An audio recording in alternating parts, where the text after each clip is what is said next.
В этом ролике я расскажу вам, как ингуши наживались на чеченских беженцах, бегущих от войны.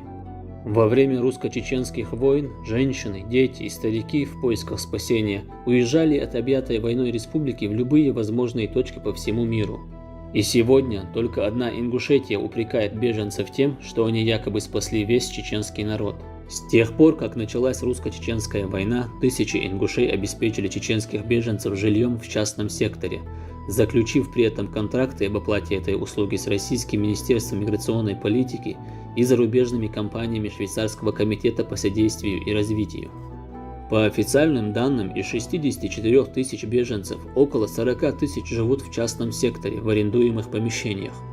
Мало того, что хозяева сдают эти жилища в аренду, так еще и под фальшивыми документами получают деньги за якобы оказанную безвозмездную помощь беженцам.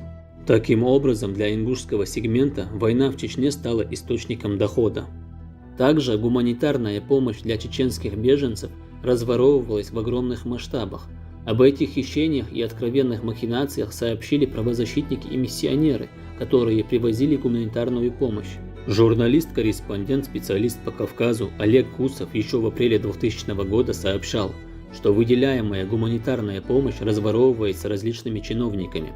Этим утверждением были найдены фактические доказательства сотрудниками контрольно-ревизионного управления при президенте России. Они осуществили проверку процесса распределения гуманитарной помощи и выделения денежных средств по линии МЧС Федеральной миграционной службой чеченским беженцам, проживающим на территории Ингушетии. Как оказалось, на пути к беженцам ингуши разворовывают медикаменты, продукты питания, а также деньги, выделяемые на строительство временного жилья. Например, сотрудники президентского контрольно-ревизионного управления сообщали, что хищение денежных средств началось еще когда первые беженцы Чечни прибыли в Ингушетию. Из выделенных миграционной службой 45 миллионов рублей 3 миллиона пошли на так называемые хозяйственные нужды самой же миграционной службы, 2 миллиона для погашения кредита местному банку, а часть оставшейся суммы ушло по фальшивым документам на выплаты несуществующим людям, так называемым мертвым душам.